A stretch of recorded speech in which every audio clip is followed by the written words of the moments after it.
Muy bien, pues muy buenas tardes a todos. Bienvenidos a esta tercera mesa de teoría jurídica contemporánea del primer día de nuestras jornadas internacionales de filosofía del derecho número 11, el primer año de la segunda década. En esta ocasión nos hará el favor de moderar la mesa la doctora Carmen Patricia López Olvera. Así que sin más, los dejo en manos de la doctora López y que tengan ustedes una excelente tarde. Seguro de que va a haber un enriquecimiento recíproco con las intervenciones de cada uno de ustedes. Adelante, Pati, por favor. Muchas gracias, doctor. Muy buena tarde para todas y todos. Vamos a dar inicio entonces a esta tercera mesa de teoría jurídica contemporánea. Voy a leer la semblanza curricular del primer participante, es Ángel Osvaldo Reyes Flores. Él es académico, profesor aquí en la Universidad Nacional Autónoma de México, doctor en Derecho por el Instituto de Investigaciones Jurídicas de la UNAM, y los temas que trabajan van en la línea de teoría jurídica contemporánea. Dentro de la filosofía del derecho, también temas sobre metodología jurídica y derecho constitucional. El tema que nos compartirá el doctor Ángel Osvaldo es el concepto de filosofía jurídica en México. Adelante, doctor, por favor.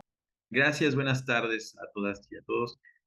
Pues nuevamente, pues muy agradecido por la invitación con el doctor Enrique, con la doctora Patricia López Olvera.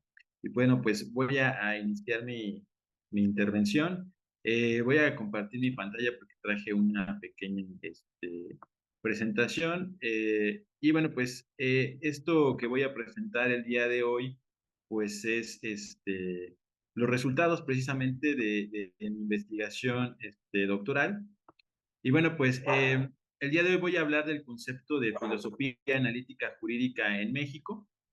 Bueno, creo que pues es un concepto que a lo mejor pocos lo damos por supuesto, ¿no? O algunos más bien lo damos por supuesto, no lo consideramos a lo mejor relevante, pero esto nos sirve precisamente para evaluar cuál ha sido el impacto de esta forma de hacer filosofía en México, ¿no?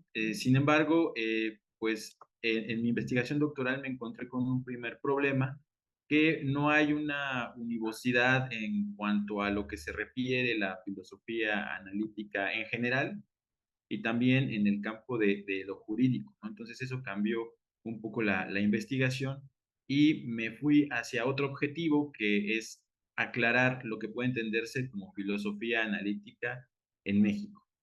Entonces, para llegar a este objetivo general, pues tuve que pasar por algunos objetivos específicos. En primera instancia, analizar las caracterizaciones más frecuentes de la filosofía analítica en general, mostrar cómo se entiende el análisis en la teoría jurídica y aclarar cómo se hace filosofía analítica en México a partir de las distinciones metodológicas encontradas.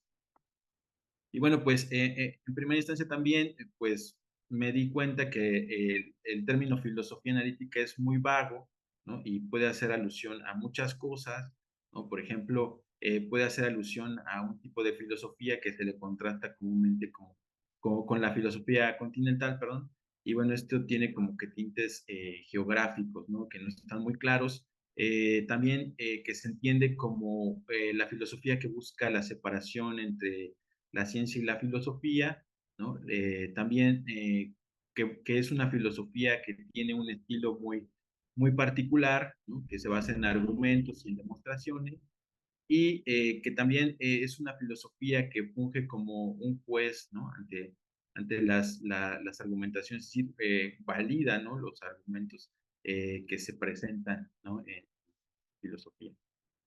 También otra corriente que nos dice que es la filosofía que se centra en la argumentación y en la justificación, y también otras un poco más, pues sí, más precisas, ¿no? Que señalan que únicamente todo lo que se deriva del positivismo lógico es la filosofía analítica, ¿no?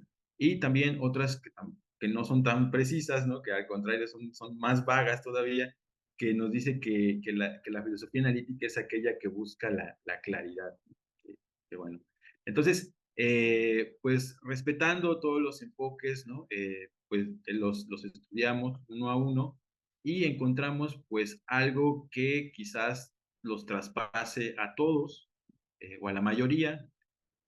Creo que el único que quedó ahí pendiente pues fue este enfoque que habla de la filosofía continental en contraste con la filosofía analítica, porque es de tinte geográfico, pues no tiene nada que ver con esto que se encontró, ¿no? Que precisamente es el método de análisis del lenguaje como una característica central de la filosofía analítica que nos permite hablar de un estilo, de esa filosofía que en algún momento se identificó con la separación entre la filosofía y la ciencia, ¿no? Y todo lo que ya he mencionado anteriormente, ¿no? Entonces, ubiqué primeramente el origen de esta característica, de este método del análisis del lenguaje en los trabajos de Gottlob Frege, precisamente en Fundamentos de la Aritmética, ¿no? Donde ahí nos habla, ¿no? De que el estudio correcto del pensamiento es a través del análisis del lenguaje, ¿no? Y ahí empieza esta tradición de filosofía analítica. Asimismo, encontré dos vertientes de análisis del lenguaje, un análisis de carácter reductivo que se basa únicamente en la validación lógica de los enunciados. Otro que es denominado por Peter Strawson como análisis conectivo, ¿no? Que también se asocia a lo que se conoce como la filosofía del lenguaje ordinario, que se basa, además de la validación lógica, también en ver lo común, en encontrar casos normales y anormales de uso de los términos en el lenguaje ordinario, precisamente. Y una tercera vertiente que se basa en la crítica de Quine, ¿no? Precisamente a esta forma de entender a priorísticamente el conocimiento y que yo le denominé arbitrariamente en el trabajo análisis naturalizado, que se basa en la revisión de enunciados por evidencia empírica, ¿no? Entonces, esas son las tres distinciones que encontré en la filosofía general. Después pasé al análisis conceptual en el derecho, ¿no? Tomando pues algunas posturas como la de Moreso y la de Guillermo Lariguet, que uno menciona que sí podemos hablar de filosofía analítica con casos claros en el derecho, y el otro pues dice que no, que todo ha sido como que recibido de una forma fragmentaria y no podemos hablar de un método unívoco ni de casos claros ni nada de eso, ¿no? Entonces, pues yo adhiero la tesis de Moreso, yo creo que sí, o inicialmente esa es mi postura, ¿no? Que sí podemos hablar de casos claros de análisis conceptual en el derecho, y pues también me di a la tarea de buscar algunos, ¿no? Encontrando pues entre los más interesantes el caso del análisis conectivo precisamente de Herbert Hart, ¿no? Que precisamente se basa en este estudio de las relaciones precisamente entre el derecho y moral, entre el derecho y la coerción, entre casos claros de uso del término, ¿no? De derecho, ¿no? Y casos también no claros del uso del término, ¿no? Entonces, si unimos todo esto, pues tenemos las bases, ¿no? Del análisis conectivo que ya delineé en los primeros capítulos, ¿no? Entonces, pues ahí está un ejemplo. Y encontré otro ejemplo también muy claro, que es el de Brian Leiter, que pues también igual parte de enunciados que han sido pues obtenidos vía análisis en su caso, pero él los contrasta con evidencia empírica de igual forma. Entonces, pues le puse ahí los pasos de igual forma del método, poner los enunciados, eh, someterlos a la revisión en contraste con la evidencia empírica y pues ver los resultados. Y bueno, en la tesis pues hice algunas consideraciones que pues no voy a entrar en esta ponencia.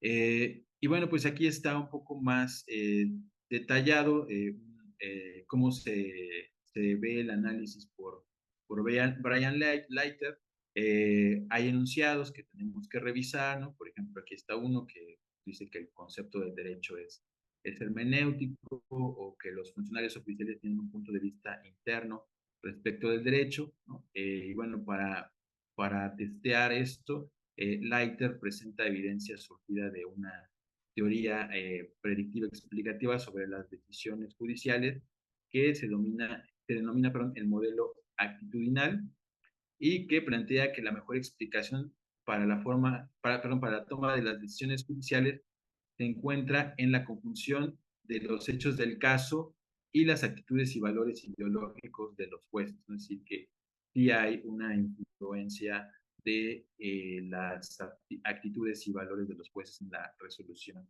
de casos. Y bueno, él llega a los resultados de que el modelo actitudinal predijo correctamente el 71% de los votos de los jueces, es decir, las actitudes ideológicas del juez hacia las situaciones prácticas subyacentes y sus variaciones explicaron, ¿no? El voto del juez 3/4 partes de los intentos, ¿no? De las veces. Entonces, aquí pues se somete precisamente a evidencia los enunciados, ¿no? Que muchos de nosotros conocemos varios, ¿no? De esto. Entonces, pues ese es el análisis en la teoría jurídica, pero a mí me interesa algo todavía más concreto, que es pues el análisis en la teoría jurídica en México, ¿no? Que de igual forma, pues si mi tesis es válida, tengo que encontrar casos claros del uso del método en la filosofía mexicana, ¿no? En la filosofía jurídica mexicana. Entonces, pues de igual forma me doy a la tarea de analizar textos de muchos autores, ¿no? Algunos conocidos, como el doctor Enrique Cáceres, el doctor Juan Antonio Cruz, ¿no? El doctor Rodolfo Vázquez, Rolando Tamayo, Maynes, ¿no? También Imer Flores y muchos otros que seguramente ustedes conocen, ¿no? Y que comúnmente pues se les adscribe, ¿no? Como filósofos analíticos del derecho. Entonces, pues me doy la tarea de analizar este contexto de investigación, y bueno, pues encuentro o trato de encontrar los casos más claros, ¿no? Y bueno, en este caso también encontré como un caso muy claro el caso de Rolando Tamayo, que en su obra del concepto de sistema jurídico, precisamente ubico el método señalado como análisis conectivo, ¿no? Que él lo realiza haciéndose algunas preguntas, ¿no? ¿Qué es lo común de las experiencias jurídicas? ¿Cuál es la relación entre una norma y una convención? ¿Cuál es la relación entre sistema jurídico y ciencia del derecho? ¿Cuál es la relación entre sistema jurídico, norma y regla? ¿No? ¿Cuál es la relación entre el sistema jurídico y algunos actos de comunes? ¿No? Un caso también, bueno, él ubica un caso claro también de sistema jurídico, y un caso claro también de sistema, caso no claro, perdón, de sistema jurídico. Entonces, eh, pues más o menos él hace un análisis de este tipo, ¿no? Él caracteriza el sistema jurídico como un conjunto de procedimientos jurídicos de creación, lo cual relaciona a su vez con el concepto de Estado, que es la expresión de la unidad de esa totalidad de actos jurídicos de una comunidad, y llega a la conclusión de que todas las reglas remiten a un acto común de creación, ¿no? Y bueno, esto es lo que ve en común. Busca algunos ejemplos de uso, como por ejemplo que se conoce que en nuestro sistema jurídico la prohibición de matar, lo cual puede inferirse de denunciado, comete el delito de homicidio el que priva de la vida a otro, ¿no? Y el mandato supone la existencia de un acto de voluntad de alguien que ordene. Si alguien dice que ha mandado a realizar un acto, es razonable preguntarle por quién, y la respuesta por nadie sería algo no razonable. Entonces, él encuentra algunos ejemplos en los cuales encuentra, valga la redundancia, esta relación, ¿no?, entre actos comunes, y finalmente encuentra un caso claro de este tipo, que es precisamente la Constitución, donde todos los actos que emanan de todas las autoridades pues remiten a un acto común de creación de la Constitución, ¿no? Y también encuentra un caso anormal, que es cuando los destinatarios de las normas realizan conductas innovadoras respecto del sistema, ¿no? Y él pone como un caso de esto el movimiento, bueno, los arrestos que se dieron en el movimiento del 68, donde precisamente no se obedeció la Constitución, ¿no?, y se innovaron muchas conductas que pues no tenían que ver con esos actos comunes que la Constitución manda, ¿no? Valga la redundancia otra vez, ¿no? Entonces, aquí es donde yo ubico este análisis conectivo, más o menos al estilo hartiano también. Y bueno, trato de ubicar otro caso claro también de análisis de tipo reductivo, de análisis puramente lógico, que bueno, ubico el caso de Ulises Schmidt, también en cuanto a la relación entre derecho y moral, ¿no? Y bueno, en este caso, pues de igual forma, ¿no?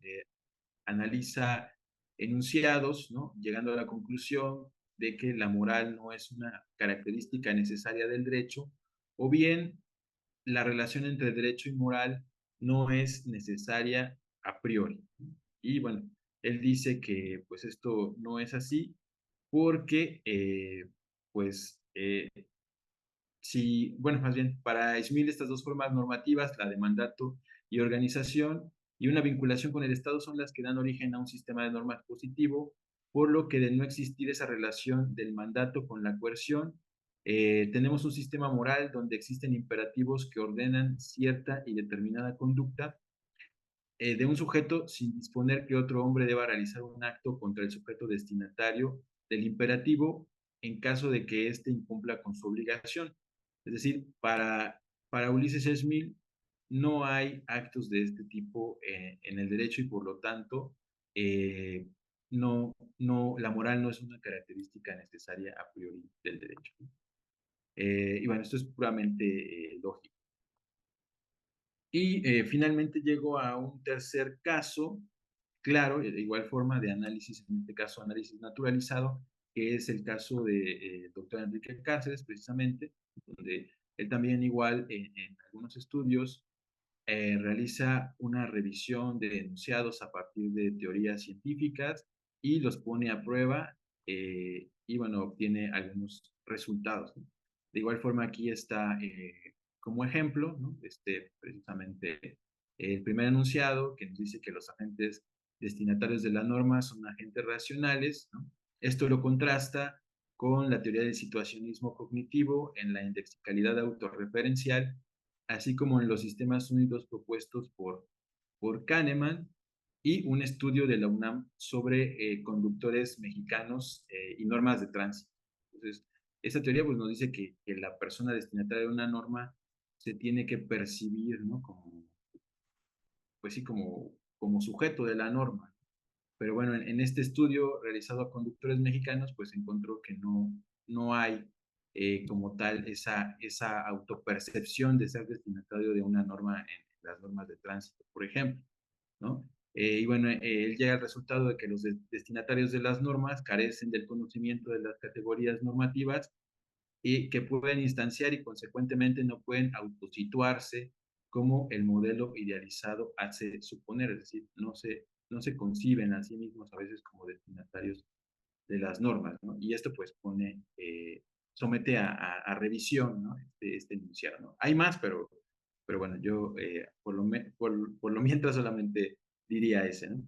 Y bueno, esto pues ya me llevó a las conclusiones generales de mi tesis, que bueno, que es que en México persisten las distinciones metodológicas de la filosofía analítica general, ¿no?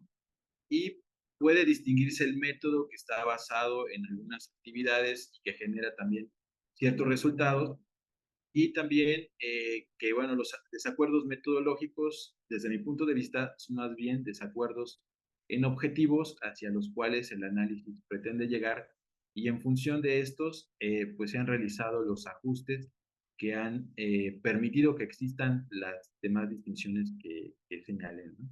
Y bueno, una posible agenda para el análisis conceptual o para la filosofía analítica jurídica mexicana, pues es la aplicación del método en función de sus alcances, la enseñanza del método y su posible integración e interacción con otros métodos de filosofía jurídica.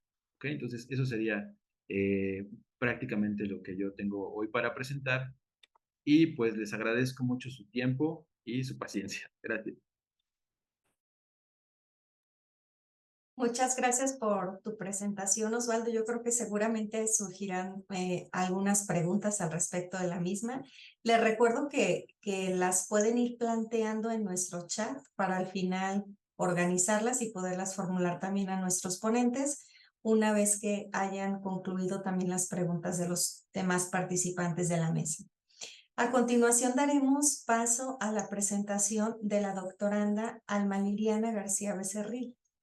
Ella es académica del Instituto Tecnológico Autónomo de México, es Campus Celaya, es profesora allá.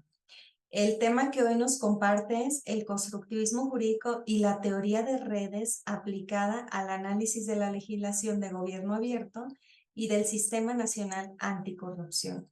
Adelante, Alma, por favor. Muchas gracias. Quiero antes que nada agradecer al doctor Cáceres Nieto por permitirme la presentación en este momento y en este foro, también a la doctora Carmen Patricia López Olvera.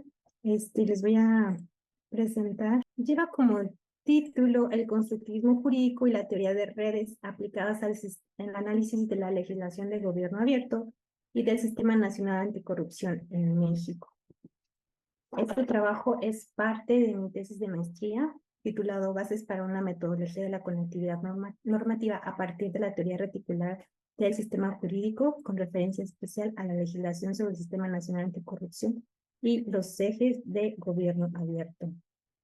Les voy a presentar el problema de investigación, la pregunta de investigación, el objetivo, la propuesta metodológica y el enfoque epistémico utilizado, que es justamente el tema principal de la ponencia del día de hoy, el constructivismo jurídico y su teoría reticular, necesidades de la investigación, modelo modular de la investigación aplicada a la investigación, módulos de la investigación, rápidamente los voy a mencionar para llegar a los módulos de teoría del derecho y el módulo interdisciplinario, que son lo que nos interesa más el día de hoy. Voy a ejemplificar hallazgos de la investigación y les voy a mencionar algunos puntos respecto de la utilidad de esta investigación. Bien, la corrupción es un problema que genera altos costos económicos, políticos y sociales, que de acuerdo a María Amparo Casa, su impacto se refleja directamente en el desarrollo y en el crecimiento de nuestro país. Una estrategia para combatir la corrupción puede ser el gobierno abierto. El gobierno abierto a través de sus ejes, transparencia, acceso a la información, rendición de cuentas, tecnologías de la información y participación ciudadana. Esta última como otra estrategia para combatir la corrupción, específicamente en la modalidad del activismo digital. Entonces, este es el problema que me planteó la investigación y nace así la pregunta de investigación. ¿Cómo modelar en red las conexiones normativas entre la legislación sobre el Sistema Nacional Anticorrupción y los ejes de gobierno abierto, aplicando como estrategia metodológica la teoría reticular del sistema jurídico?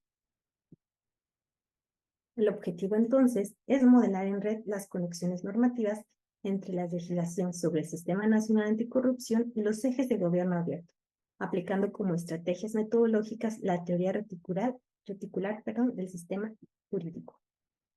Así, el constructivismo jurídico y su teoría reticular, propuestas por el doctor Enrique Cáceres Nieto, fueron la propuesta perfecta, metodológica y epistémica que se utilizó en esta investigación. El constructivismo jurídico, por su parte, se entiende como un enfoque epistémico, teórico y metodológico naturalizado mediante la integración de las ciencias cognitivas y la teoría de los sistemas complejos, cuyo objetivo es actualizar nuestra comprensión de la incidencia del derecho positivo y la teoría jurídica en la construcción social de la realidad a través de agentes e instituciones, ya que el modelo jerárquico de los sistemas normativos es inapropiado para visualizar los procesos que efectivamente realizan los operadores jurídicos. Esto lo menciona el doctor Enrique Cáceres. Es por eso que a partir del constructivismo jurídico surge su teoría reticular, propuesta por el doctor Enrique, que explica el derecho positivo con una dimensión hipertextual, es decir, hay conexiones de proposiciones dispersas en todo el sistema normativo. Entonces, por eso digo que resulta perfecto, ideal para justamente realizar este modelo que me propongo dentro del objetivo y para contestar mi pregunta de investigación. La perspectiva de estudio de las ciencias de la complejidad en el derecho ya ha sido abordado por algunos intelectuales, por mencionar algunos, los trabajos del doctor Enrique Cáceres Nieto, por ejemplo, el constructivismo jurídico, cognición, complejidad y derecho. Otro, el derecho, cognición, neurociencias e inteligencia artificial, nuevas estrategias para combatir la ineficiencia institucional y la corrupción. Y un trabajo en específico de J.B. Rudd y Dan Katz, quienes exploran en su artículo Measuring, Monitoring and Managing Legal Complexity, la complejidad para estudios jurídicos. Dentro de todo esto nació la necesidad de definir los términos corrupción, gobierno abierto, participación ciudadana, activismo digital y los ejes de gobierno abierto, que son acceso a la información, transparencia, participación ciudadana, rendición de cuentas, tecnologías de la información. Y pues dentro del tema de activismo digital, muchísimos términos que existen como activismo, slacktivismo, ciberactivismo, organización online, activismo online y activismo, social media for social change. Y aún, además de esto, pues determinar la postura dentro del activismo digital. La investigación analizó el término de activismo digital bajo la postura optimista. Entonces, a pesar de que pues para estos términos ya existen definiciones para cada uno, pues fue necesario analizarlas y determinar cuáles iban a utilizar en la investigación para cumplir los objetivos. Eso fue el caso específico del término corrupción, que a pesar de que ya existe la definición de abuso de poder para el beneficio propio, aún así fue necesario, y es producto también de esta investigación, determinar qué se entiende por corrupción, qué se entiende por los actos delimitados como actos de corrupción y actos que favorecen la corrupción.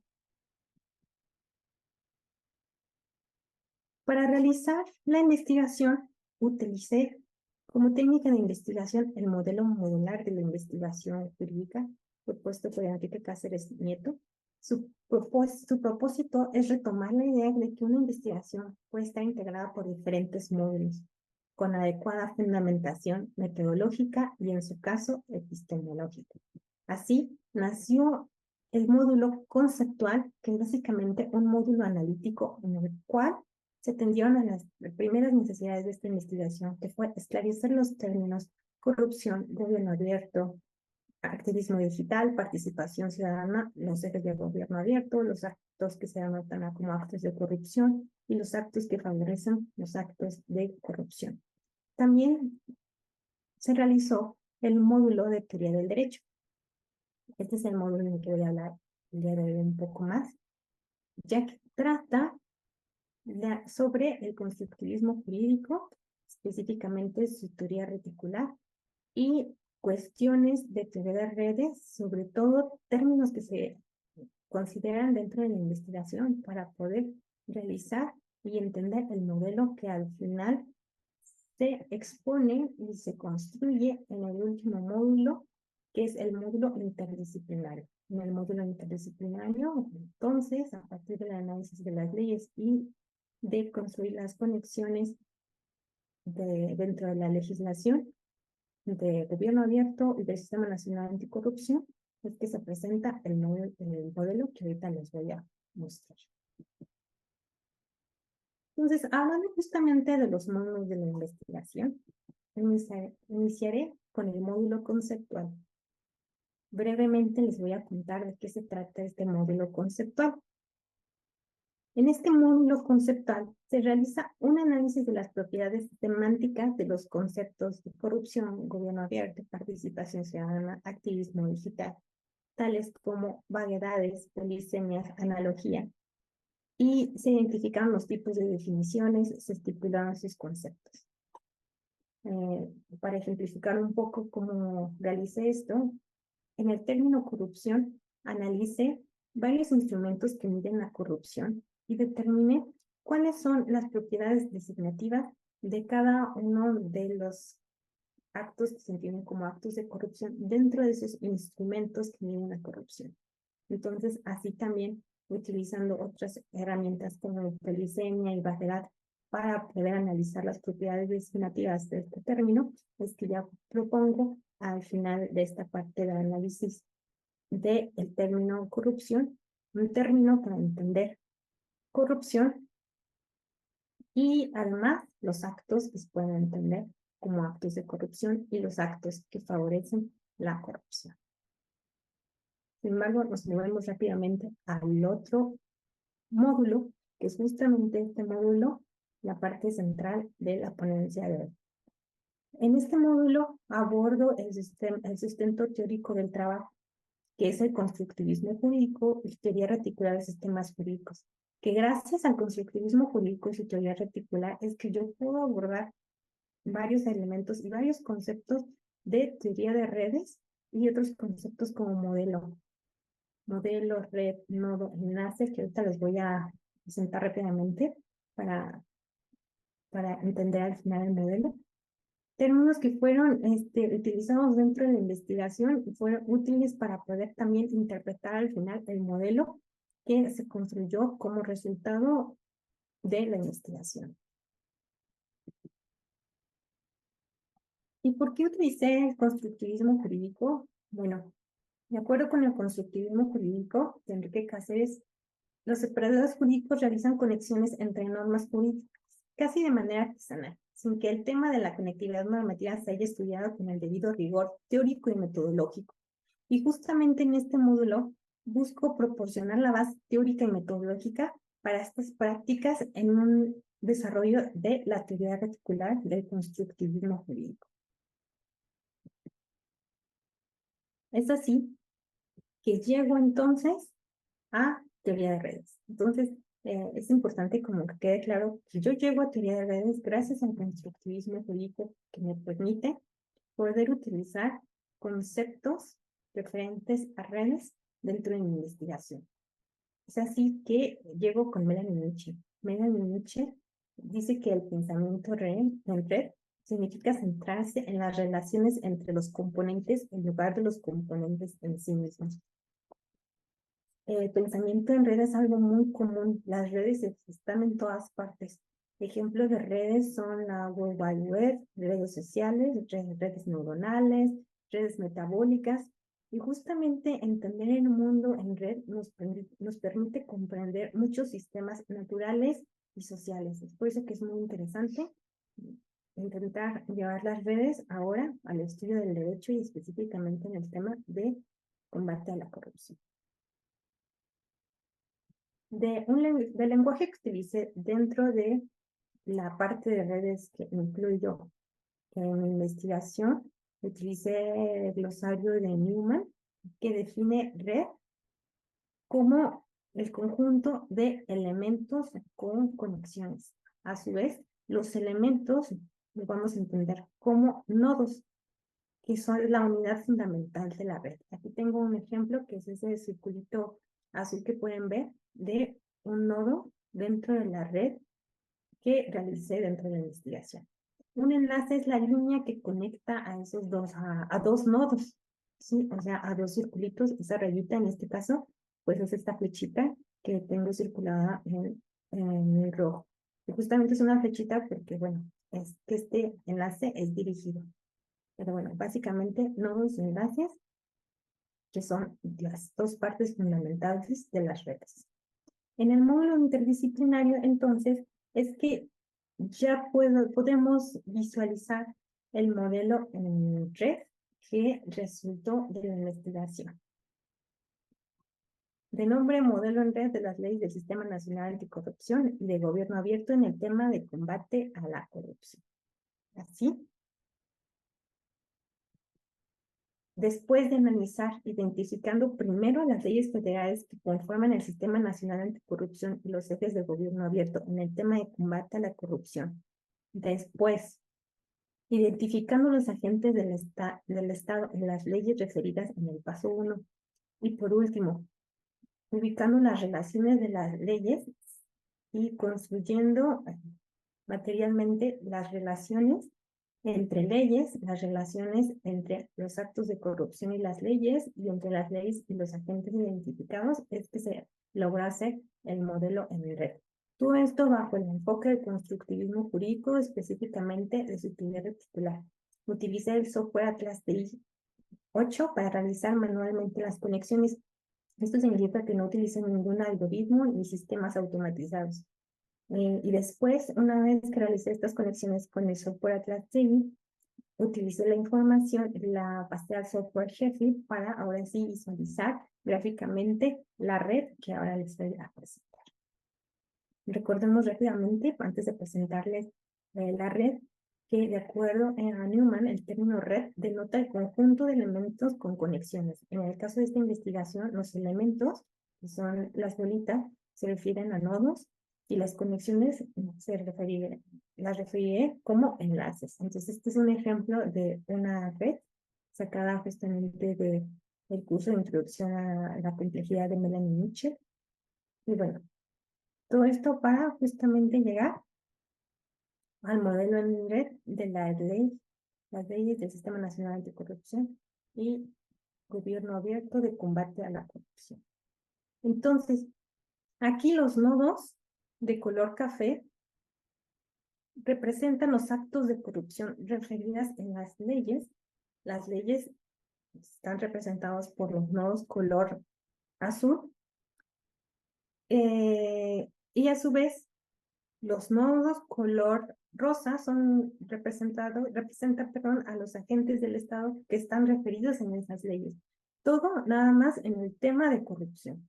¿Sí? Entonces, las leyes que están en los nodos azules justamente son leyes del Sistema Nacional Anticorrupción y leyes de Gobierno Abierto que refieren a los temas de corrupción. Este es el mismo modelo, pero está rotulado para poder dar una mejor lectura.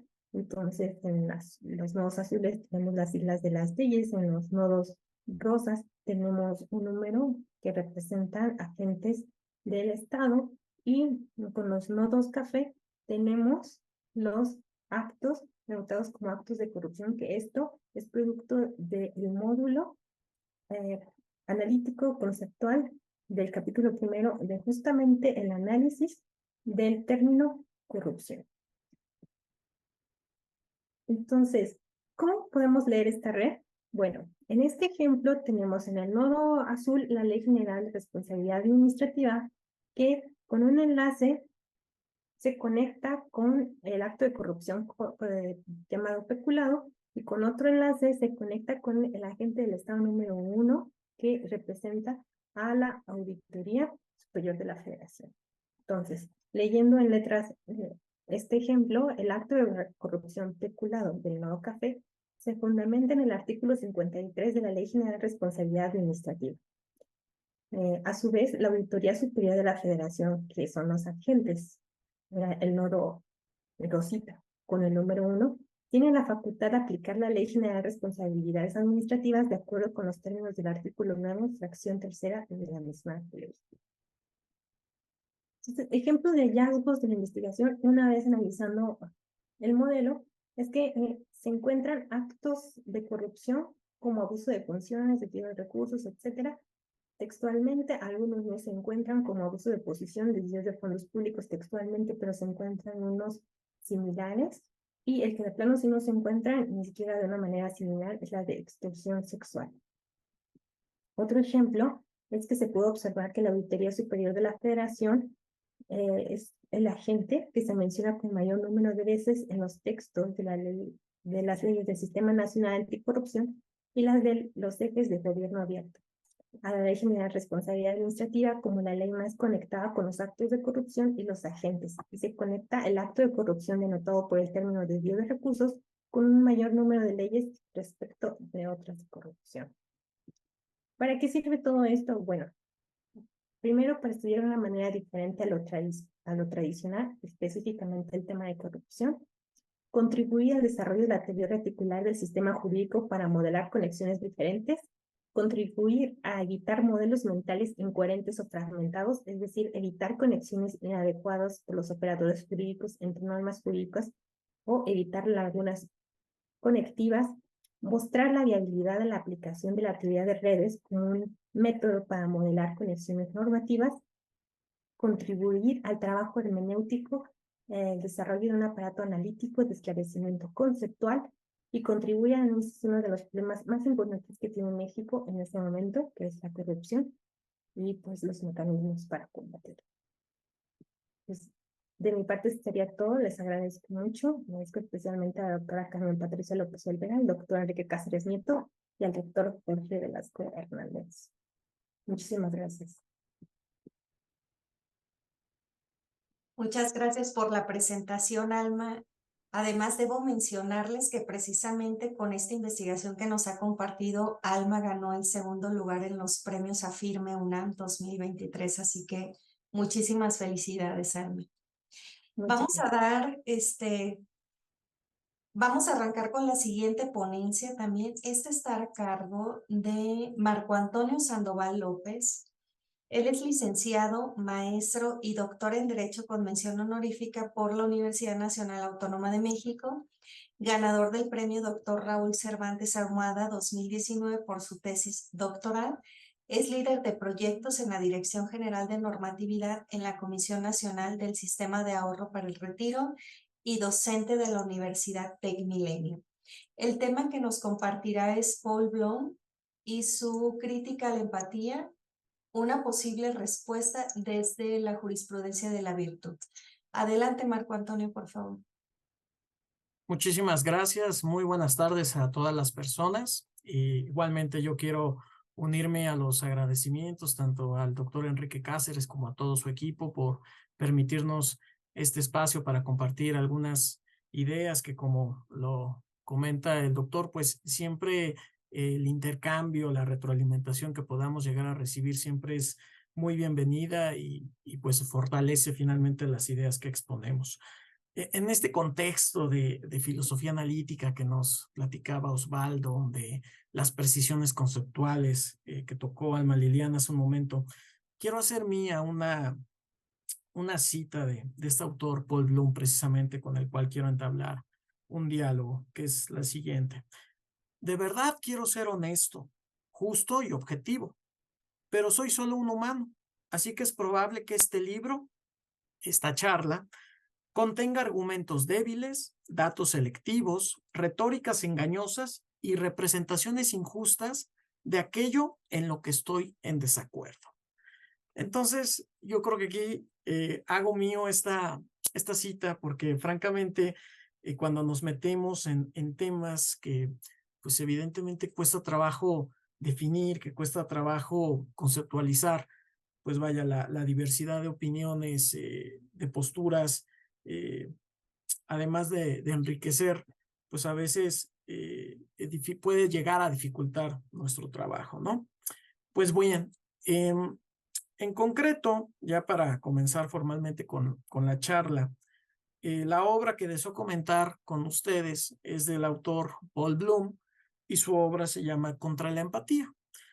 Es un libro muy llamativo, porque bueno, desde la perspectiva de jurisprudencia de la virtud, que es un tema, una postura que a mí me agrada y que me parece explica bien, que explica con cierta solidez los avances jurisdiccionales que hemos tenido en los últimos años, de los cuales también hablaremos un poco aquí.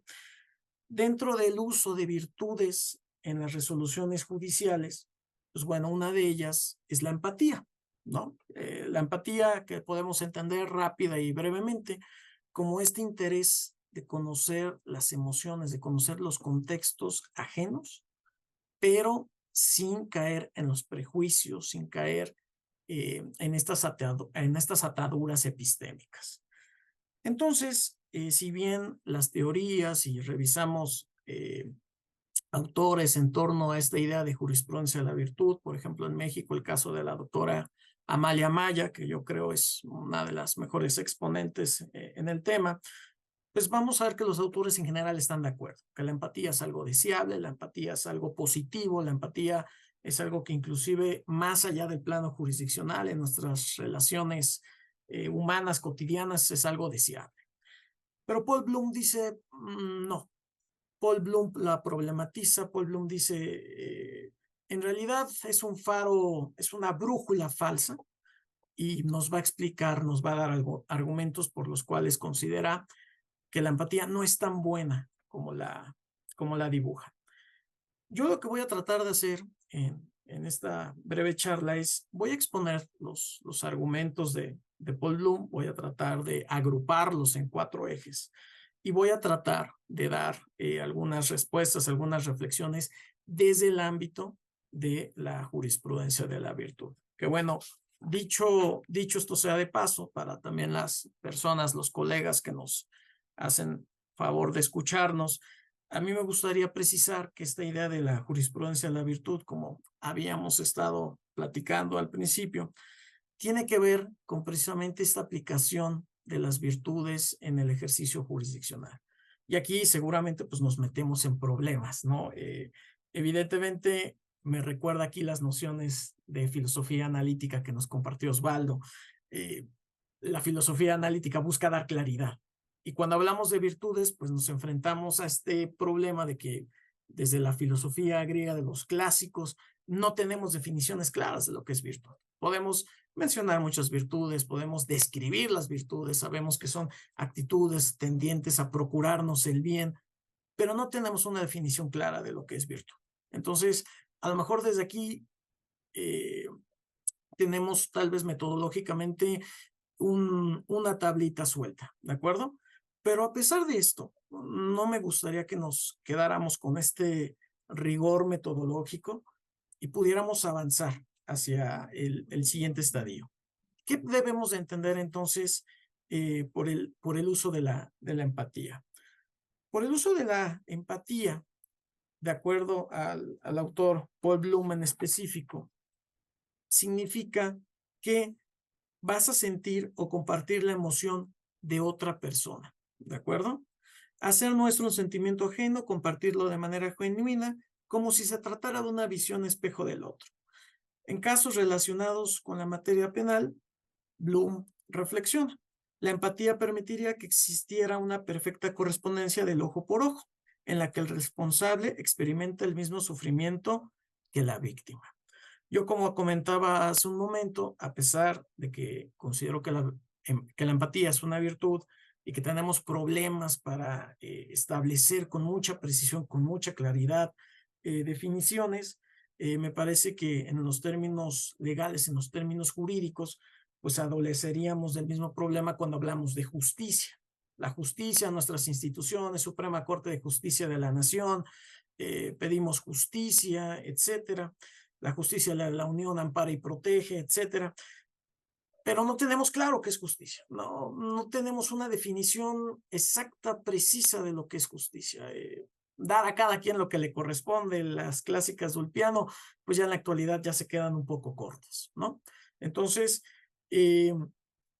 para seguir avanzando, pues vamos a dejar abiertos estos paréntesis epistemológicos y vamos a avanzar hacia estos ejes que dice Bloom para problematizar la empatía, porque considera él que no es tan buena como la dibuja. La primera idea o el primer eje es que la empatía refleja prejuicios, preferencias u opiniones. Dice Bloom, es mucho más fácil sentir empatía por aquellos que tenemos cerca de nosotros, los que son similares a nosotros, a quienes vemos más atractivos, vulnerables o menos escalofriantes. De esta manera, Bloom está recalcando en que la empatía va a ser una mala brújula moral, no debe ser considerada como una virtud porque carece de una objetividad racional. Tiene un sesgo subjetivo fuertísimo y por eso no debería de guiar nuestras decisiones morales. El segundo eje es que la empatía se encuentra sesgada por el concepto de cercanía. Y aquí hay una cita que me parece ilustra perfectamente esta idea.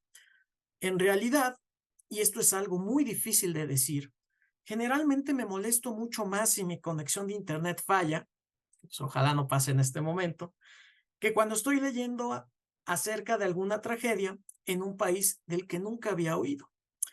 Es más fácil que nos afecte, es más fácil que nos genere una emoción, algo que nos, eh, que nos afecta, que nos duele de manera directa, algo que lo percibimos como muy lejano. ¿De acuerdo? El tercer eje es que la empatía entraña un modelo de reflejo. Dice Bloom, perdón, la empatía podría ser agobiante. ¿Por qué? Porque en el caso de la medicina, en el caso de los doctores, los pacientes preferirían un profesionista que los haga sentir seguros, ver en ellos lo opuesto a su miedo, no su eco. Piensen ustedes en una cuestión de una cirugía, en una cuestión de un procedimiento médico, y pues ustedes evidentemente tienen miedo, tienen temor, cómo saldrá la cirugía, etcétera. Un médico empático desde el punto de vista de Bloom tiene que sentir también ese miedo, tiene que sentirse preocupado. Y aquí Bloom dice, no, esto es erróneo. En realidad el médico tiene que mostrar fortaleza, el médico tiene que mostrar confianza, solidez, ¿de acuerdo? Entonces, la empatía como una especie de reflejo, como una especie de espejo, tampoco nos serviría mucho. Y finalmente, una idea que tiene que ver con el primer eje que exponíamos en torno a los prejuicios, en torno a estos sesgos cognitivos, es que la empatía en ocasiones tiende a promover la violencia y a deshumanizar a las personas. ¿Cuál es el ejemplo que Bloom nos comparte respecto a esto? Es natural que nos enojemos por las injusticias que sufrimos nosotros y que afectan a los que amamos, pero requiere mucho más esfuerzo sentir algo por las injusticias que no nos afectan de manera directa. Es decir, cuando nosotros compartimos una causa, compartimos un interés, es más fácil que derivado de esta cercanía que arropamos, que decidimos hacer de algún modo nuestra, lo ajeno lo repudiemos, lo ajeno lo hagamos aparte. Y pues bueno, valga el ejemplo, evidentemente con mucho respeto y con fines estrictamente académicos, de acuerdo a lo que estoy platicando, pues el conflicto armado en la actualidad en la Franja de Gaza. Y esto, reitero, lo digo con absoluto respeto.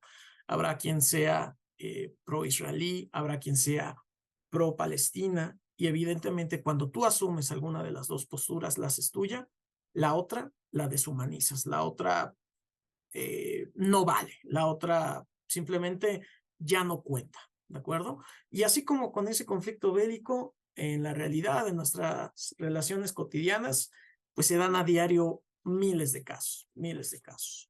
Bueno, estos son los ejes, desde luego, desde mi perspectiva, lo que yo alcanzo a percibir de la lectura del libro, por los cuales Bloom decide problematizar la empatía. Que recordemos, a pesar de que típicamente la conocemos como una virtud, la conocemos como algo positivo, él dice, no es tan buena. Desde este punto de vista de la jurisprudencia de la virtud, ¿cómo podemos dar o podemos intentar dar respuesta, una propuesta a estas reflexiones? La primera, en torno a que la empatía refleja prejuicios, refleja sesgos. Pues bueno, en el ámbito jurisdiccional tenemos que recordar que tenemos una virtud muy importante en los jueces, que es la imparcialidad. Inclusive recordemos, hay mecanismos para que el juez se excuse una recusación y no conozca de un asunto. ¿Por qué? Porque él considera que existe un elemento, existe una circunstancia que va a afectar su imparcialidad, que va a generar este sesgo epistemológico y no va a poder enfocarse de manera genuina, de manera auténtica a resolver el problema. Entonces, en este contexto jurisdiccional, me parece que la imparcialidad nos salva. Ahora, vamos a llevarlo fuera del ejercicio jurisdiccional.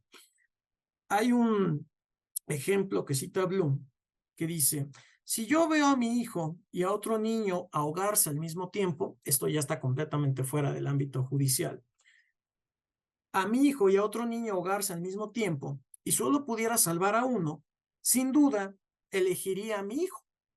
Y este razonamiento pues es autoevidente e incluso encuentra fundamento en las neurociencias. Sin embargo, aquí es necesario reflexionar que en nuestras situaciones cotidianas, pues rara vez nos encontramos o nos topamos con circunstancias con un radicalismo tan intenso. ¿A qué me refiero con un radicalismo tan intenso? De vida o muerte. Rara vez nos vamos a encontrar en esta circunstancia de que alguien se está ahogando, uno es mi hijo, el otro es un desconocido. Generalmente, los que tengan hijos aquí lo podrán reflexionar. A veces los chiquillos tienen alguna discusión en la escuela, el chiquillo nos contará su versión, escucharemos también la otra versión, y en caso de que nosotros como adultos detectemos que la verdad nuestro hijo, nuestro ser amado, nuestro sobrino, sobrina, no tiene razón, pues ahí también tenemos que hacer valer nuestra virtud personal y decirle, te amo mucho, te quiero mucho, pero no tienes razón y debes de cambiar tu comportamiento, debes modelar tu conducta de otra manera, ¿de acuerdo? Entonces, me parece que este primer sesgo, este primer prejuicio, pues es un poquito acelerado, ¿no? Tendría que caer en estas, a lo mejor, nociones de irracionalidad de las emociones, etcétera, que, bueno, por una cuestión de tiempo a lo mejor no puedo tocar con tanta profundidad, pero bueno, ahí también hay trabajos muy interesantes, como de la autora Martha Nussbaum al respecto, en el cual pues se rescata la importancia de las emociones no solamente en el ámbito jurisdiccional, sino también en la vida diaria. Correcto. El segundo eje que estábamos platicando, que tiene que ver con la idea de la proximidad, de que dices, tiendes a ser más empático con lo que está cerca que con lo que está lejos. En el ámbito judicial, pues dado que tenemos una figura que es la de la inmediatez procesal, sobre todo que es muy visible en estos procedimientos de oralidad, pues en realidad este enfoque de proximidad no es dañoso. Al contrario, yo creo que resultaría muy conveniente, ¿de acuerdo? Porque así el juez puede enterarse, puede allegarse de manera directa de los elementos, de las reacciones, inclusive lenguaje corporal, para tomar mejores decisiones, para guiar su raciocinio. En torno al eje 3, de que uno se puede paralizar si siente demasiada emoción, si siente demasiada empatía. Aquí nada más quiero citar rápidamente, también hay trabajos de jurisprudencia de la virtud del autor Lawrence Solomon, que dicen, la virtud del buen temperamento requiere que los jueces sientan indignación en las ocasiones correctas por las razones correctas y demuestren su enojo de una manera apropiada. Aquí pues quisiera enfatizar que somos seres humanos y pues cuando tú lees un caso y no te reporta alguna emoción, pues entonces ahí habría entonces un problema de otra especie, ¿vale? Y finalmente, en el eje cuarto, que tendía a deshumanizar la empatía y cosificar a las demás personas, pues en el ámbito judicial yo me remitiría nuevamente al argumento que ya platiqué respecto a la imparcialidad. Y fuera del aspecto judicial, entonces a desarrollar otra virtud que sería la de la tolerancia. Ahora, únicamente ya para cerrar rápidamente, hablé de que esto tiene que ver con jurisprudencia de la virtud, que tiene que ver con función, con actividad jurisdiccional. ¿Qué visiones o qué ejemplos puedo compartir rápidamente con ustedes en los cuales yo considero que hay un espíritu, que hay una esencia empática por parte de los juzgadores al momento de resolver controversias? Bueno, yo considero que en la figura en la que se materializa muy bien esta noción empática es en el libre desarrollo de la personalidad. Y bajo este constructo, bajo esta noción, nuestra Suprema Corte de Justicia de la Nación ha resuelto diversos casos, en los cuales me parece que se ha amplificado, se ha maximizado estas posibilidades, la libertad y la dignidad de las personas. Rápidamente, el divorcio sin expresión de causa, el uso lúdico recreativo de la marihuana, el matrimonio para personas del mismo sexo, así como la posibilidad de adopción para estas personas, y la determinación por parte de los padres para establecer el orden de los apellidos al registrar a las niñas y niños. Ya por cuestión de tiempo me voy a referir muy rápidamente en específico a uno solo, que sería el contexto del divorcio. Antiguamente, para los que son colegas, pues seguramente les tocó en la facultad revisar que teníamos que acreditar como abogados causales de divorcio. Teníamos que explicar y probarle al juez por qué me quería divorciar de una persona. Muchas veces estas causales, probarlas era muy difícil y las personas no se podían divorciar y tenían que estar atadas a una persona a la que ya no había lazos efectivos, etc. Gracias a este criterio, en el cual, reitero desde mi opinión, se genera un matiz, una visión de empatía, en el cual, más allá del esquema jurídico, se dice, tú te quieres divorciar simplemente porque ya no quieres estar con esta persona, ¿de acuerdo? No importa las razones, tú ya no quieres estar con esta persona, quieres estar a lo mejor con alguien más, quieres estar solo, ¿vale? Obviamente en las sentencias, por la cuestión de fundamentación y motivación, pues no podemos poner argumentos tan metajurídicos, pero considero yo que ese fue la ratio essendi de estas resoluciones. Entonces, finalmente ya para concluir, Bloom después empieza a temperar un poquito su visión y dice, bueno, en realidad lo que no necesitamos es empatía, lo que necesitamos es compasión y bondad hacia los otros. Bloom reconoce de manera textual, la empatía que realmente requieren los jueces es cognitiva, moralmente es neutral y se reflejaría en un intento de guiar nuestra conducta por la razón, lo cual se materializará en tratar de hacerlo mejor. Entonces, para cerrar la participación, considero que la empatía no estamos tan distantes, Bloom, de lo que yo pretendo ver de la empatía. Entonces debe de ser una virtud que, más allá de las definiciones que busquemos, debe ser un compromiso serio para ayudarnos a comprender al otro sin prejuicios ni extremismos que de otro modo tergiversarían significados verdaderos. Muchas gracias. Muchísimas gracias, Marco Antonio, por sus aportaciones. A continuación vamos a dar inicio también a la participación de Raúl Espinosa. Él es doctorando en Derecho por la Facultad de Derecho de la UNAM e investigador por la Universidad de Castilla de la Mancha, España, y ha colaborado en el Tribunal Electoral Federal. Además, cuenta con una iniciativa de ley en la Cámara de Diputados. Su tema es el emprendimiento como un nuevo derecho humano. Adelante, por favor, Raúl. Muchas gracias, Patricia. Muchas gracias a todos. Gracias, doctor Enrique Cáceres. Nada más una duda, ¿sí se me escucha bien el micrófono? ¿Claro? Perfecto, Gracias. todo muy bien. Tuve unos problemas técnicos en la mañana. Bien, les agradezco mucho esta invitación. Gracias, doctor Enrique Cáceres, por poder entablar este tipo de charlas. Esta conferencia la he dado ya en un par de ocasiones, pero sí es la primera vez que la doy a un grupo de abogados. Curiosamente la he dado a economistas, a ingenieros, a otras áreas del conocimiento, pero hoy es el primer día, lo cual le agradezco mucho, doctor Enrique Cáceres, y que sea aquí en las jornadas de Filosofía del Derecho y en el Instituto de Investigaciones Jurídicas. A quienes me decidieron en el uso de la voz, a Osvaldo, Alma Liliana, que bueno, ya nos conocemos desde la maestría, Marco también, muy interesantes aportaciones de todas y todos. Al igual que ustedes, quiero compartir una pequeña presentación. Créanme que aunque tal vez no parezca por título, todas las anteriores intervenciones de ustedes, pues van conectadas con temas de emprendimiento o podrían conectarse con temas de emprendimiento.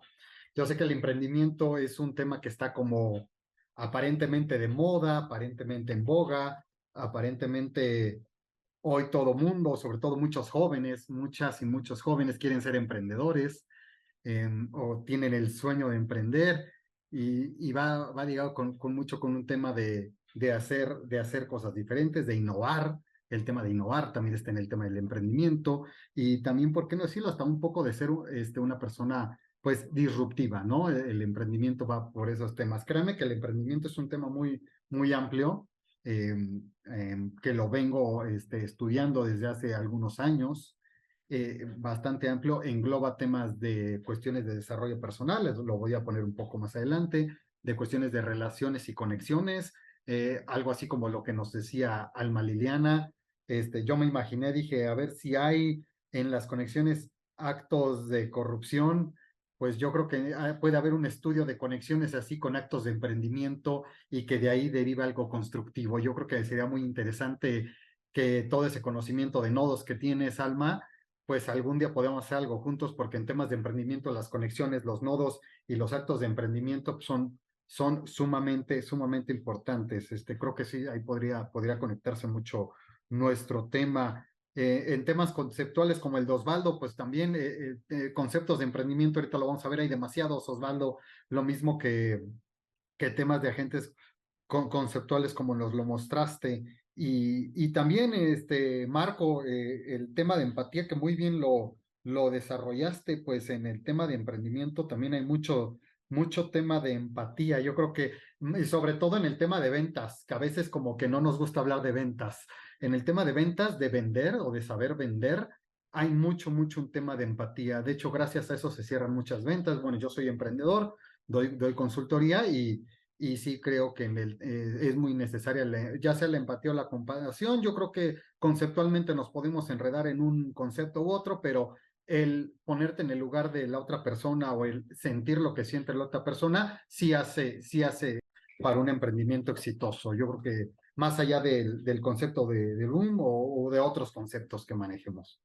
Bien, el emprendimiento como un derecho humano, pongo su relación con la economía porque es casi la conferencia que doy, pero pues es el emprendimiento como un derecho humano. Bueno, en esta primera parte, como les decía, yo he dado esta conferencia a muchos economistas, ingenieros, pero aquí me voy a ir un poquito rápido.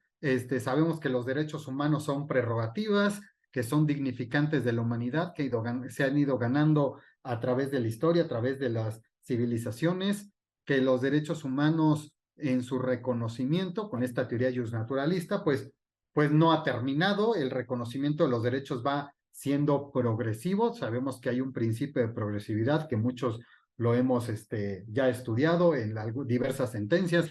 De hecho, en las sentencias que dijo Marco muy bien, del uso lúdico de la marihuana, de la reasignación sexogenérica, inclusive también del matrimonio incausado, se habla mucho de este tema de progresividad de derechos, ¿no? Y progresividad sobre todo de libertades, ¿no? Este es un tema de libertades y de cómo se han garantizado las diferentes libertades. Entonces le decía, bueno, pues no ha terminado. Sabemos que en la historia existieron principalmente derechos civiles y políticos, allá del siglo XIX, después en el siglo XX vinieron los derechos sociales con las revoluciones sociales, y bueno, estos derechos han evolucionado ahora a derechos económicos, sociales, culturales. Hay derechos, por ejemplo, ya difusos, como del medio ambiente, el derecho al medio ambiente, que han evolucionado. Y últimamente, ¿no? Yo siempre digo una frase que me gusta mucho, que no sé si alguien la ha dicho antes o yo la digo mucho, o no sé si a alguien se le estoy fusilando, pero yo siempre digo que nuevos contextos no crean nuevos derechos. Por ejemplo, el derecho a la desconexión era un derecho ya regulado en latitudes, en diferentes partes del mundo. En México no estaba tan regulado, pero ya también la pandemia pues nos trajo nuevos contextos y por lo tanto nuevos derechos, ¿no? De no recibir ya sea un correo, un mail del jefe después de tu horario laboral. Entonces, esta es una cuestión pues progresiva. Me voy un poquito rápido, que sí, bueno, el eje de los derechos humanos es la dignidad de las personas. Estos derechos se constituyen como un cimiento estructural, creo que todos lo hemos revisado. Ahí cito al doctor César Arroyo. Es un doctor que tiene un libro que habla del libre desarrollo de la personalidad y lo enfoca muy bien en este tipo de derechos. Vamos para acá. Bueno, los derechos, las características, creo que aquí me voy rapidísimo, que son universales, que las gozamos todos, inalienables, que no se le pueden quitar a una persona, indivisibles, interdependientes, bueno, que se ejercen otros derechos cuando se está ejerciendo uno, es decir, que van muy, muy de la mano. Esto también creo que lo conocemos ya todos, progresivos, de que ya les decía que se van, ¿cómo se llama? Creando nuevos derechos. Yo creo que en este tiempo, en este punto hay una crítica a veces de mucha doctrina judicial o de doctrina en la academia que dicen que ya queremos considerar a todo un derecho humano, ¿no? O ya queremos agrandar demasiado los derechos. Yo creo que no, porque sería muy soberbio decir que la humanidad ya llegó hasta aquí, ya nada más son estos derechos, ya de aquí ya no podemos crear más. Si bien es cierto, hay veces que sí, en algunas normas sí se ha abusado a veces por darlo sin ton ni son, pero no creo que sobre texto de ese argumento se tenga que seguir que el reconocimiento ya haya terminado. Entonces, sabemos que el Estado tiene su parte de reconocimiento, de protección, de promoción, con políticas públicas, con políticas administrativas, judiciales, legislativas. Ahí está también el tema que decía Marco, si un legislador tiene empatía o tiene compasión, pues va a conocer de ese dolor, no solamente en cuestiones judiciales. Si un legislador observa que existen ciertos focos en los cuales que hay que legislar para resarcir o que inclusive administrativamente dar presupuesto, entonces yo creo que sí es necesaria ese tipo de actividades o de empatía o de compasión. Bien, también existen ya este tema de derechos económicos, sociales y culturales. Hay un mínimo de igualdad, de bienestar, con calidad de la persona humana. Me voy un poquito más rápido. Ahí hablo del libre desarrollo de la personalidad. No me voy a entender en eso. Ahora aquí ya voy. El tema de emprendedores. El tema de emprendimiento de emprendedores. Osvaldo, hay igual como emprendedores, hay definiciones como la que querramos, ¿eh? Cada emprendedor hay veces que tiene su propia definición. Yo tomo una que en varias legislaciones en México existe, o inclusive en España, que también existe una ley de emprendedores, que son aquellas personas que independientemente de su condición física o jurídica, es decir, un emprendedor puede ser una persona moral o una persona física, desarrollan actividades económicas, empresariales o profesionales en términos de la ley. Bueno, es lo que dice la ley de España. Yo tengo una divergencia. Bueno, siento que hay partes empresariales y hay partes, no es lo mismo ser emprendedor que empresario. Ese punto lo voy a ver un poquito más adelante. Pero bueno, yo digo, más que definiciones, hay elementos para ser emprendedor. Yo sí digo que es una persona físico-moral, que es una persona que tenga un carácter innovador, es decir, puede que hagas de manera diferente ciertas cosas o que crees un producto o un servicio con este tema de propiedad intelectual, ¿no? El carácter innovador lo vimos en la pandemia, por ejemplo, la empresa de networking de Justo, ¿no? Que era una app donde pedías productos a domicilio, ¿no? También vimos el boom que pasó con Uber, por ejemplo, Uber o Cabify o Didi, ¿no? Que fueron el boom de las startups. Sobre todo en el mundo de startups, como ha agrandecido mucho el emprendimiento, pero no es solo eso el emprendimiento. El emprendimiento va desde un emprendimiento tradicional, de un emprendimiento de venta literal de calle, hasta un emprendimiento de startups que ya más sofisticado. Yo creo que el emprendimiento no va, es muy universal, no va hasta cierto sector. Si bien últimamente se ha puesto más en boga el emprendimiento digital, sobre todo, con canales de YouTube, con TikTokers, pero esa es una parte del emprendimiento. El emprendimiento es mucho más general.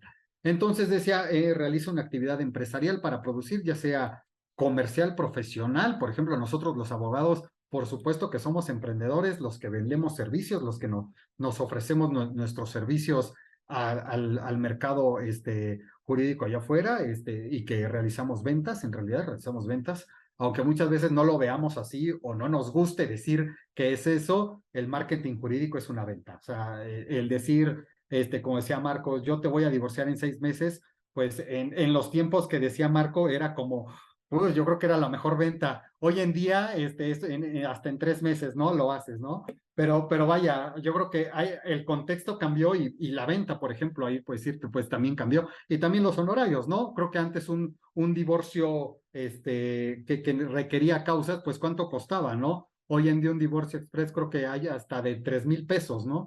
Pero entonces, y ese es el tema de ventas, ¿no? Hay una actividad profesional.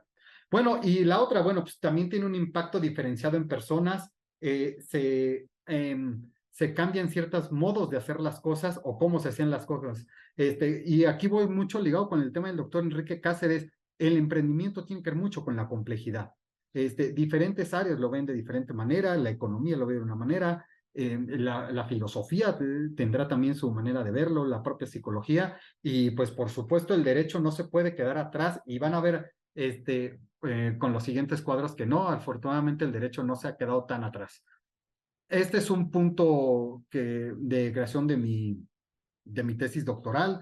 El emprendimiento tiene que ver con un tema de desarrollo personal, evidentemente, con desarrollo de inteligencia emocional, con definición de un proyecto de vida, que ahí entra la parte de derechos humanos y de libre desarrollo de la personalidad, encontrar las habilidades que se tienen únicas, personales, para producir un servicio.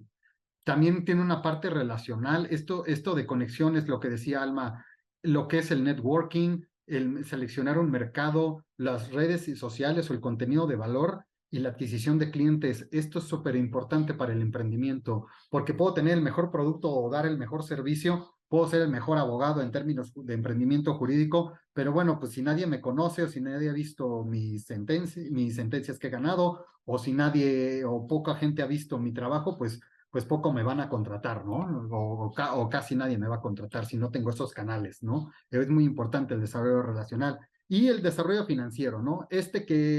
Pues que desgraciadamente no nos dieron mucho, ¿no? O sea, tener educación financiera, conocer finanzas personales, conocer y manejar los activos y pasivos, conocer de ventas. Conocer de ventas es fundamental, fundamental. O sea, ya hoy en día es conocer de ventas. Yo sé que esto era como que a veces inclusive hasta en la propia UNAM como lo que lo dejábamos para afuera, pero no, yo creo que ya se tiene que democratizar el emprendimiento. Y una de mis propuestas en mi tesis es cómo lo democratizamos, pues volviéndolo un derecho. Cuando tú vuelves un derecho, una actividad, puedes democratizarlo o se hace más fácil democratizarlo. El cobro de honorarios, por ejemplo, en ese aspecto, últimamente quien me ha metido mucho es el doctor Miguel Carbonell. Creo que es una de las personas que se ha preocupado por decir cómo podemos cobrar honorarios, que nadie nos enseña cómo cobrar. Pues bueno, yo creo que es una de las personas y recientemente, no tiene muchos años, tiene como 3 años o 2 años que empezó el doctor. Entonces, apoyos gubernamentales y escalar un negocio, ¿no? Ese es importante. Bueno, pues no es lo mismo cuando yo empiezo yo solo a litigar a que ya tengo mi corporativo después de varios años, ¿no? Esa es la escalabilidad de un negocio. Bueno, esto me va a saltar un poco. Miren, les voy a poner un poco de estadística y eso es algo que inclusive le gusta al doctor Enrique Cáceres. Él siempre nos decía en las clases de lógico de epistemología de por qué los abogados muchas veces no utilizamos mucha estadística, ¿no? Tendremos que empezar a utilizarla más, ¿no? Es más, hasta en palabras del doctor decía, somos el pasito duranguense de las ciencias sociales, doctor. Entonces, pues no, sí vamos a meter un poco de estadística. Oye, en mi tesis hay una economista que me asesora y sí me exige estadística por obvias razones. Bueno, por ejemplo, en el COVID, vamos a ver, en el COVID, ¿qué sucedió? Que hubo una encuesta que hace un estudio que hace el INEGI del COVID y que las empresas afectadas rondan en 93.2% después del COVID. Y bueno, y las consecuencias más importantes fue que disminuyeron sus ingresos, creo que fue algo que le pasó a todas, a todos, y a quienes vendíamos servicios jurídicos, pues todavía más, porque pues nos cerraron los juzgados, y sobre todo en las pymes fue 87% de las empresas que se vieron afectadas, es decir, la mayoría fueron pymes las que sufrieron este impacto económico del COVID. A veces pensamos que porque ya el COVID ya se terminó o ya parece ser que ya quedó atrás, pero yo creo que nos vino a enseñar demasiado. Y esa es o sea, las pymes y los emprendedores fueron los que más sufrieron y visibilizó muchas necesidades. Bueno, de las empresas, decía, las micro, pequeñas y medianas empresas son las que más ocupan a las personas, son las que más dan empleo a las personas. Las microempresas son 37% de la población ocupada y las pequeñas y medianas al 30% de la población, las grandes solo el 32%.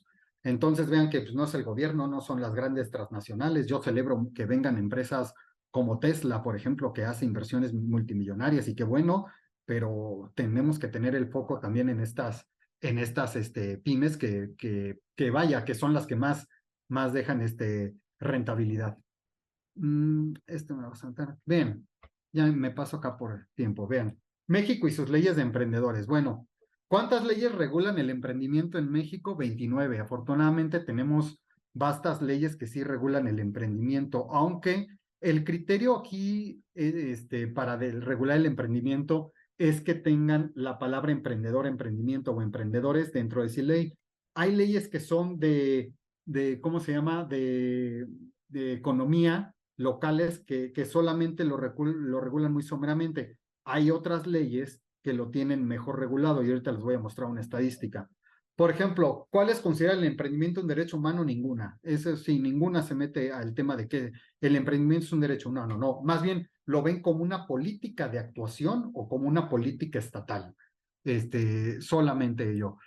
¿Cuántas relacionan el emprendimiento con la actividad económica y con la educación? Este es 20. Fíjense, es bien interesante de que muchas normas que se han regulado últimamente, y ahorita les voy a poner el tema de los años, tienen que la economía y el emprendimiento está ligado a un tema de educación. Eso es algo bien importante. O sea que sí hay programas educativos que deben de tener el tema de emprendimiento. Hay unas que regulan un fondo, 20 son las que regulan un fondo económico destinado para emprendedores y las que definen el emprendimiento son 18, que son las 18 mejores leyes que hablan de emprendimiento o decretos, hay un caso que hay un decreto, y otra que también bien importante, y aquí va ligado con lo que también decía un poco Marco, a ver, las que regulan el desarrollo personal o el desarrollo del ser humano como un principio del emprendimiento son 4 leyes. Entonces, sí hay una parte de desarrollo personal, de desarrollo del ser humano dentro del emprendimiento. Y eso pues, al final trae cierto bienestar, no solamente por una ganancia económica, que es comúnmente que a los emprendedores los ligan con eso, ¿no? Sino también por la satisfacción personal. Las que llevan así el título Ley de Emprendedores o Ley de Emprendimiento son 12 en México y la primera que lo llevó fue Morelos en 2012. Imagínense, apenas 11 años tenemos con una ley dentro de México que habla de ley de emprendimiento. Por ejemplo, y les decía, la diferencia entre emprendedor y empresario, que no es lo mismo. Raúl, perdón que te interrumpa, ya ¿Sí? estamos bastante sobre el tiempo, entonces si nos apoyas 2 minutitos cerrando máximo, porque ya Claro que estamos sí. bastante Sí. pasados.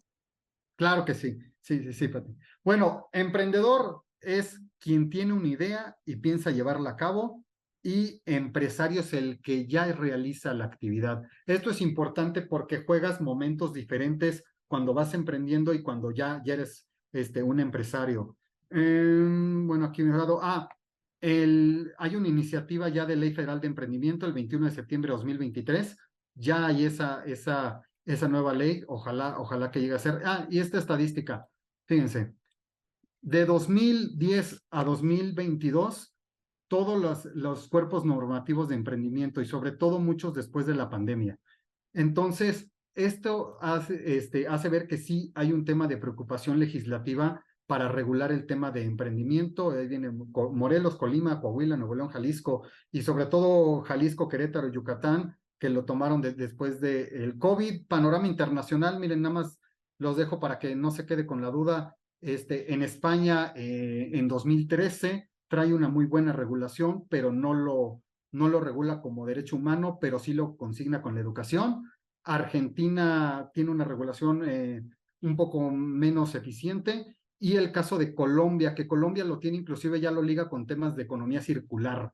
Ellos ya están más avanzados sin tenerlo como un derecho humano todavía. Y ya para irme, el doctor Leonardo Lomelí, nuestro nuevo rector, y también Patricia Dávila, en su programa de trabajo traen el fortalecimiento al emprendimiento en la docencia.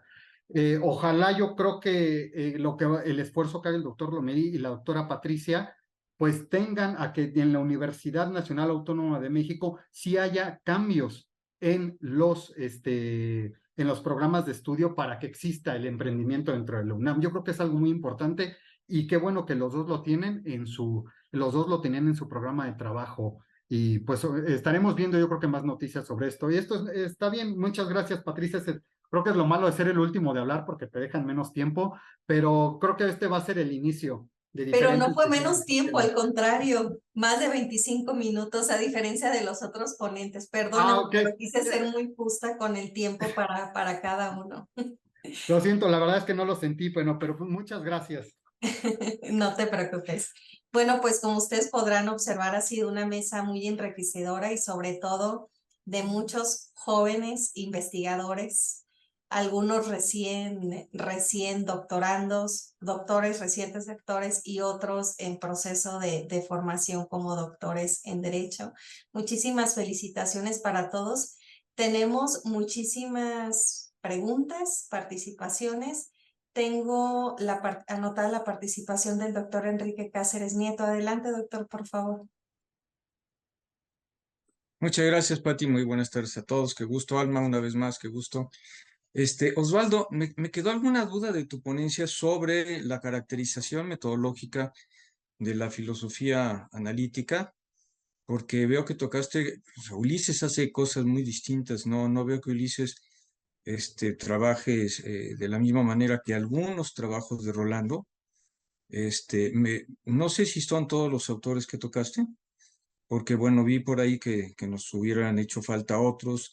Agustín Pérez Carrillo, por ejemplo, Javier Esquivel, Rebolledo, que Rebolledo, por cierto, fue asistente de Dworkin, y él fue el que le comentó en algún momento a Rolando Tamayo de lo que se estaba haciendo en materia de filosofía analítica en Oxford.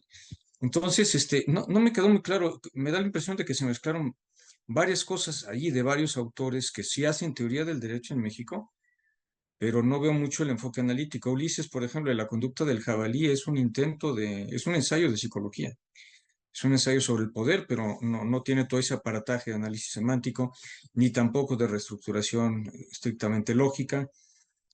Rolando, pues hay cosas muy interesantes de él, sobre los enunciados jurídicos y su carácter científico, donde habla de falsificabilidad, eso está bien, pero hay otras cosas como Universidad de Popeya medieval, que su trabajo no es propiamente analítico.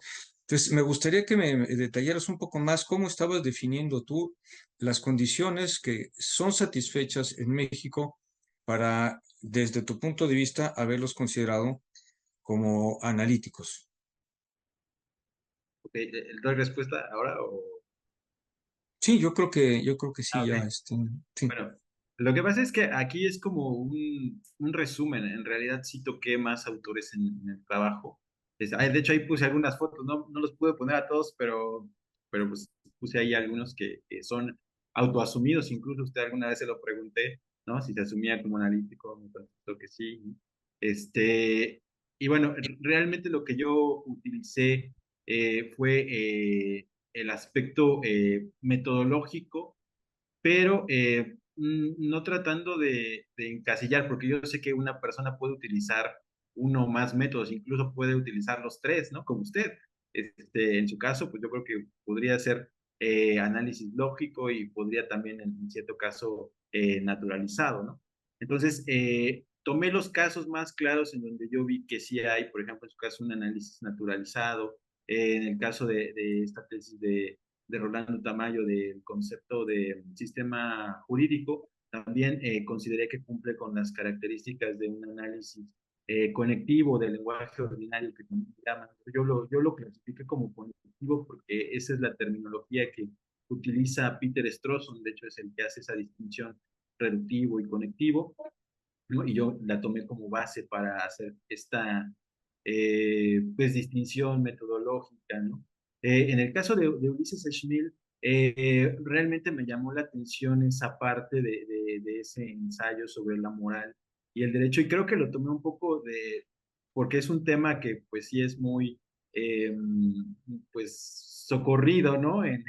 Hasta cierto punto en la actualidad, ¿no? La relación derecho y moral. De hecho, ya hemos discutido en estas mismas jornadas mucho sobre esa relación derecho y moral. Y me llamó la atención precisamente el uso lógico que hace de el estudio lógico de esa relación. De hecho, hace una formalización lógica del ejemplo del asaltante de Hart, ¿no? Entonces eso me llamó mucho la atención y por eso lo puse como un caso donde podemos notar el uso de la lógica en el análisis.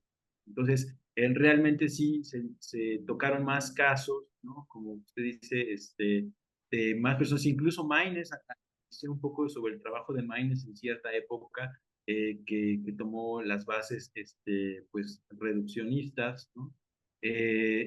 Pero bueno, realmente, pues sí, o sea, hay mucho que decir sobre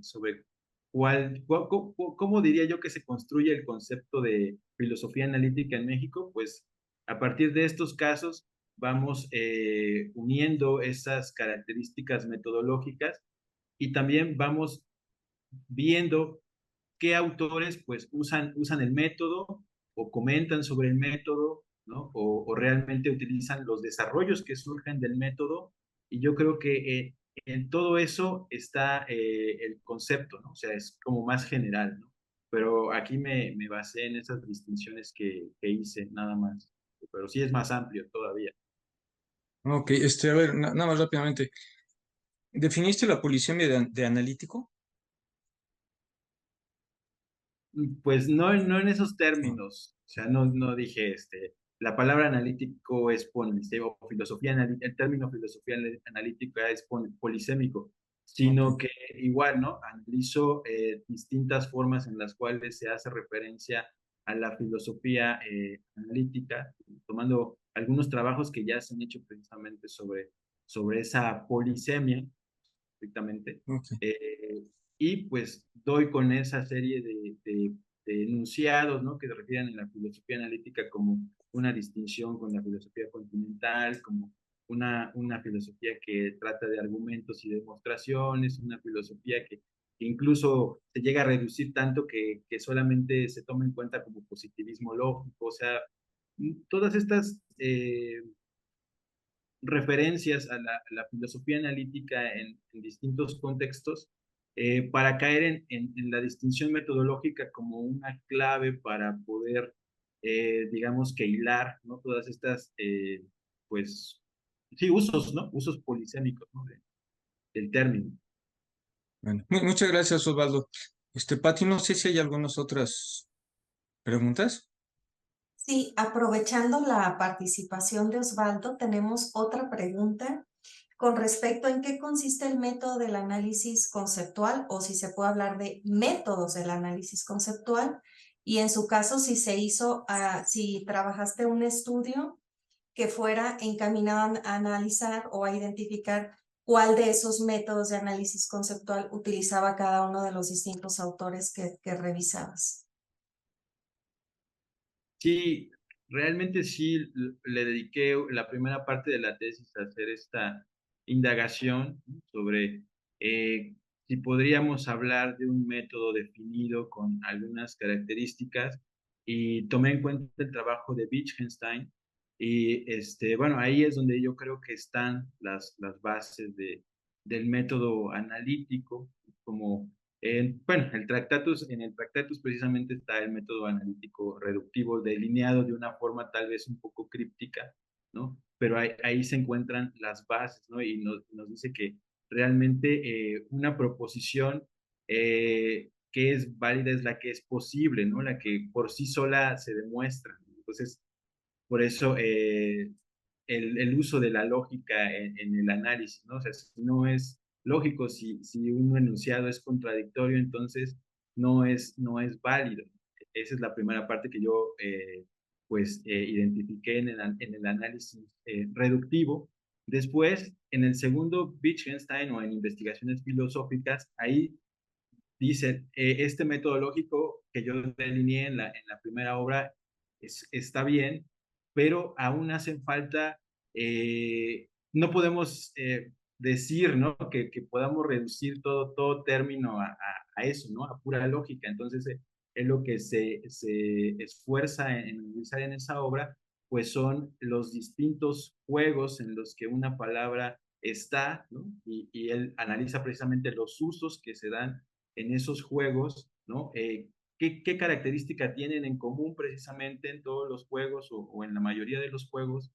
Y busca ejemplos, ¿no? De casos claros, ¿no? Y casos no claros del uso de los términos, ¿no? Entonces, eso es lo que yo llamo análisis conectivo, ¿no? Más que reducir, ¿no? Más que decir esto no es lógico, esto pues ya no es válido, busca conectar, ¿no? Por ejemplo, en el caso del término filosofía analítica, hay algunos que utilizan precisamente este término para hablar de una filosofía que va ligada un poco a la Europa continental y a algunos autores, ¿no? Que no necesariamente son filósofos, pero en vez de descalificar ese tipo de usos, ¿no? Lo que busca este método conectivo precisamente es tratar de entender por qué en ese juego se llama filosofía analítica a la filosofía que surge en lugares distintos de la Europa continental, concretamente en Reino Unido, ¿no? Y finalmente en el análisis naturalizado, que ahí sí me tomé una libertad pues bastante grande porque yo innové o no sé, puse arbitrariamente ese término de análisis naturalizado precisamente pensando un poco en el trabajo del doctor Enrique Cáceres. Puse ese término, ¿no? Dije, bueno, pues estamos contrastando proposiciones que fueron hechas mediante análisis conceptual con evidencia empírica, entonces se podría decir que estamos naturalizando de cierta forma el análisis, ¿no? Entonces, y bueno, ese análisis pues es tomar en cuenta tanto la reducción lógica y la conectividad y además pasando por la evidencia empírica, ¿no? O sea, y con eso pues decidir si realmente un enunciado funciona o no funciona, ¿no? O si puede valer en ciertos casos o no puede valer, ¿no? Por ejemplo, el estudio que tomó el doctor Enrique Cáceres precisamente cuestiona, ¿no? Este sistema normativo delineado por los clásicos, ¿no? Donde pues una norma influye en la conducta, pero el doctor Enrique dice, espérenme, ¿no? O sea, aún falta ver si la persona a la que va a dirigir esa norma, pues se autoconcibe como que va dirigida hacia él, ¿no? Y si no pasa esto, entonces la norma, no, digamos que no influye sobre su conducta, ¿no? Y eso es lo que él demuestra, ¿no? Este enunciado, pues no es del todo válido, ¿no? Si tomamos en cuenta la evidencia empírica, y eso para mí es un análisis naturalizado. Muchas gracias, Osvaldo. Vamos a dar paso también a otras preguntas para el resto de participantes. Tenemos aquí también algunas para la maestra Alma Liliana García Becerril. Pregunta Tania Marlene Magallanes. Le parece muy loable el modelo en red que puede concatenar figuras en materia de corrupción para conocer cuáles son las leyes que las regulan y los agentes, porque es posible identificar sus raíces y la autoridad responsable. Pero, y aquí vienen las preguntas, ¿cómo realmente hace una valoración de esas figuras? ¿Qué sucede cuando hay dos actores involucrados en acciones diversas? ¿La red se amplía? ¿Hará visible la posibilidad de modificar, adicionar o crear una legislación nueva? Este es el propósito de la visualización. Adelante, por favor, Alma. Muchas gracias. Agradezco mucho la pregunta y sobre todo el interés. Creo que logré uno de mis objetivos, como causar justamente esa curiosidad. Y justamente el modelo lo que pretende es visualizar, hacer visible todas aquellas leyes, agentes y actos de corrupción que ya existen en la legislación y en todo caso analizar cada elemento y además muy importante, una vez que ya se establecieron las conexiones entre los diferentes elementos que ya mencioné, pues bueno, cada unión, cada enlace, cada conexión es susceptible de análisis y justamente un tema, es un nuevo tema de investigación y para realizar alguna propuesta en el tema. En este modelo, uno de los objetivos es justamente establecer de forma teórica, o las bases teóricas, es lo que quiero decir, las bases teóricas del modelo en red de la legislación del Sistema Nacional de Corrupción y Gobierno Abierto. Entonces, a partir de estas bases, pues, se puede realizar muchísimo más investigación, más específica, claro, realizar propuestas, incluso propuestas de reforma de leyes o de nuevas leyes, o de abrogar algunas leyes, o de poner la lupa en ciertos agentes, que por ejemplo la auditoría, ese agente, pues sabemos que es uno de nuestros nodos con más conectividad, ¿no? Entonces, pues poner la lupa ahí, ¿no? Si es de los agentes más importantes, entonces pues vamos a ver qué está pasando en el tema de corrupción. Entonces, sí, agradezco mucho la pregunta, el interés. La verdad está muy padre cada una de las preguntas. Son materia de investigación. Muchas gracias. Muchísimas gracias a ti, Alma. Me comentan que ya no tenemos más preguntas, pero antes de cerrar la mesa, me gustaría cederles la palabra por si gustan añadir alguna cuestión adicional con respecto a sus participaciones. Marco Antonio. Muchas gracias, doctora. Bueno, más que agregar algo a la participación, también dejar dos cuestiones ahí para los colegas. Para Alma, me llamó mucho la atención este concepto que nos compartía de extorsión sexual. Entonces, no sé si valdría la pena dentro de estas redes analizar la revisión de conectar con otros ordenamientos, porque bueno, en otros ordenamientos podemos encontrar las figuras de acoso u hostigamiento sexual. Entonces, para que esas conductas, pues, de algún modo, la persona que vea de primera impresión la red, pues no crea que pues pueden quedar de alguna manera impunes, ¿no? Finalmente, reforzar la idea que pues yo creo que desde siempre en academia nos dicen que el derecho es un conjunto de normas. No, el derecho no es un conjunto, el derecho es un sistema, ¿no? Porque todos los ordenamientos, los elementos jurídicos pues están muy relacionados, ¿no? Y creo que tu trabajo de manera muy gráfica lo expresa, entonces tal vez valdría la pena ahí abrir conexiones a otros ordenamientos.